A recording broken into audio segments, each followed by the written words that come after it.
In Chapter 3, we'll pick up on the concept we learned in Chapter 2, where the 10th Amendment provides rights and powers to the states that the federal government does not dominate. That's a system of government known as federalism, in which authority is divided between the central government and various subunits.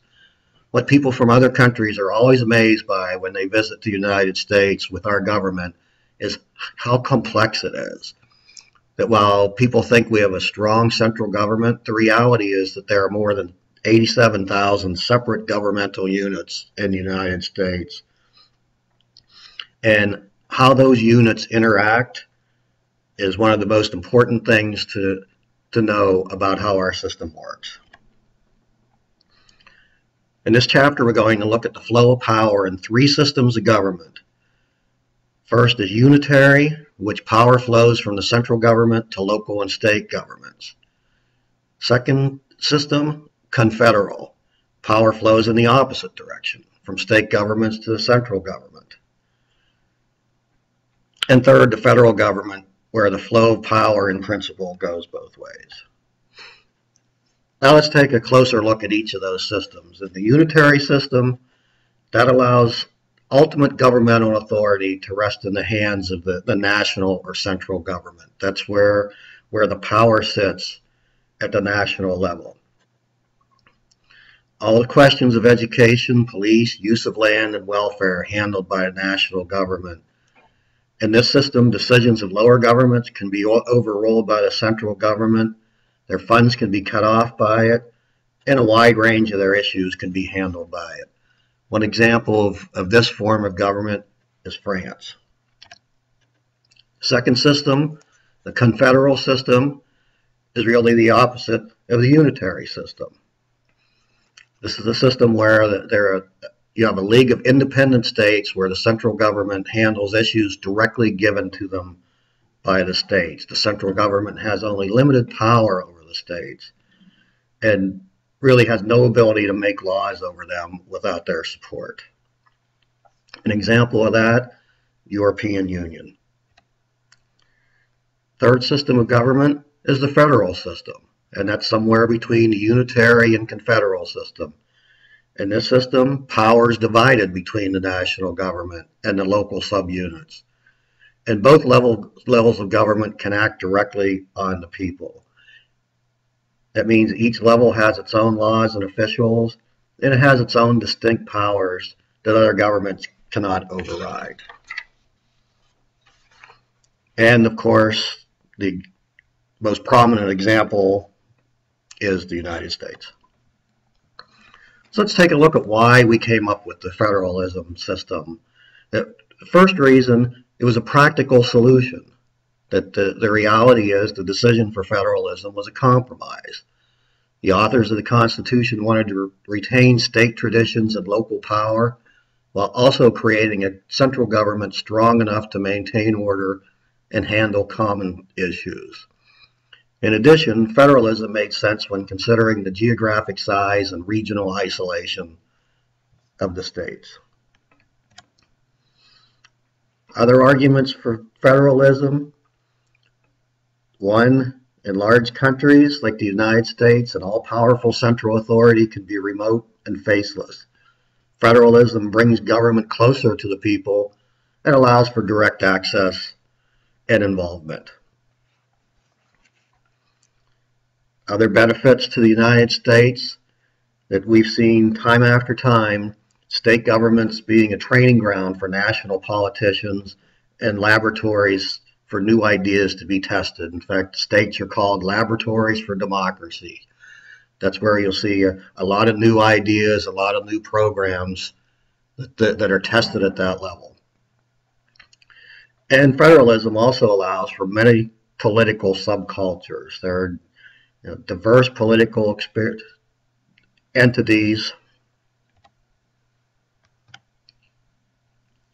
based on geography, race, wealth, education, religion.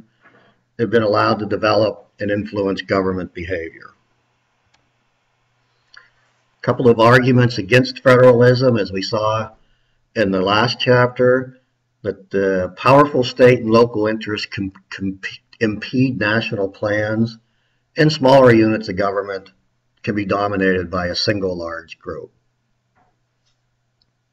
There are also inequities among states, that benefits can vary between states, and states have different laws.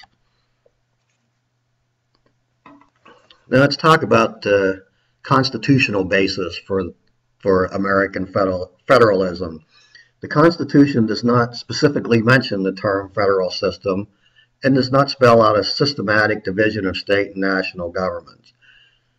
But it does identify three kinds of power: national, state, and prohibited, and it stresses that national law prevails. It's a concept that will be important to keep in mind, that national law is going to prevail in this system. Here are some of the powers of the national government. The national government is given express, implied, and inherent powers. These are called enumerated powers. They're found in Article 1, Section 8 of the Constitution. These enumerated powers include coining money, setting standards for weights and measures, making uniform naturalization laws, admitting new states, declaring war, and regulating commerce.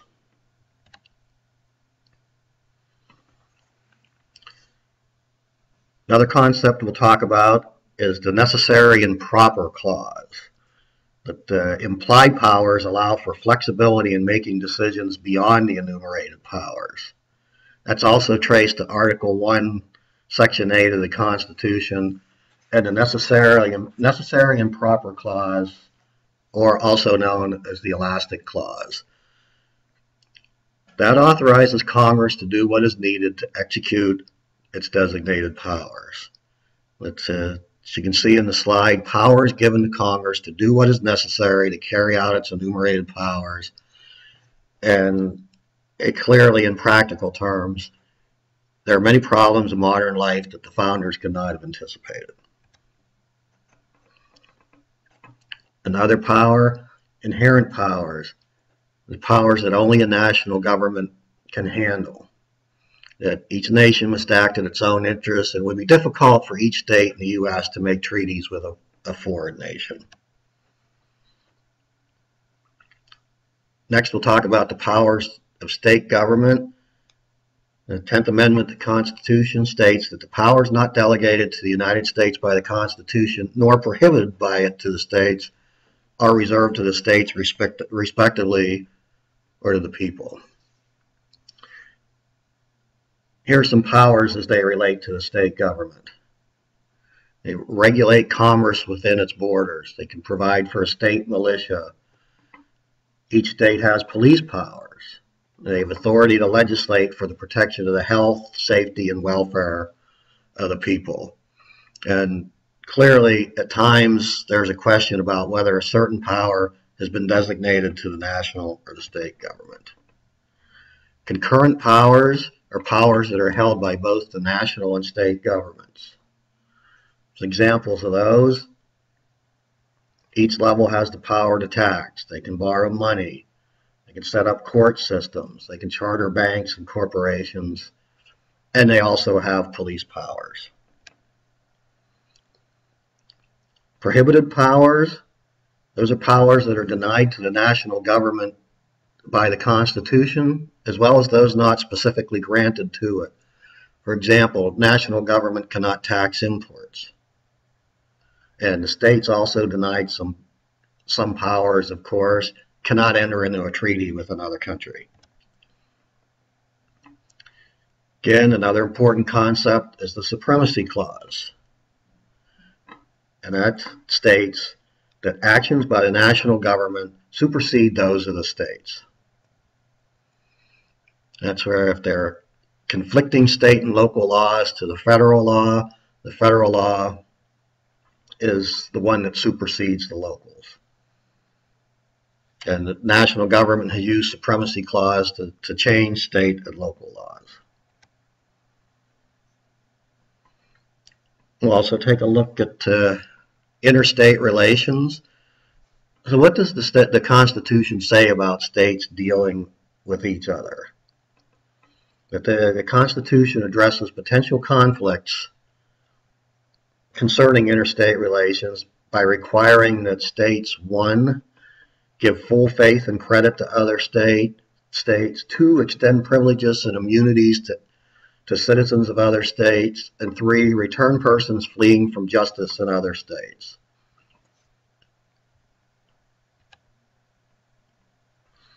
In defining the constitutional powers, the early years of that, Constitution's language concerning delegation of powers is often ambiguous, and it allows room for much interpretation and argument, and in many cases leaving it to the Supreme Court to make the final decision.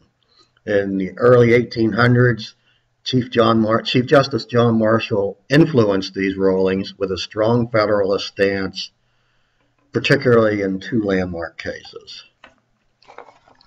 The first case was McCulloch versus Maryland, and that was a question as to whether the national government had the power to establish a national bank.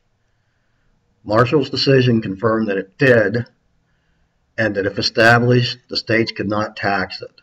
This meant that Congress was not strictly limited to the express powers, but also has implied powers to carry out those express powers. Second case was Gibbons versus Ogden. That was in 1824, and this was the case that set the precedent for the national government to regulate a wide range of economic activities while defining the Commerce Clause.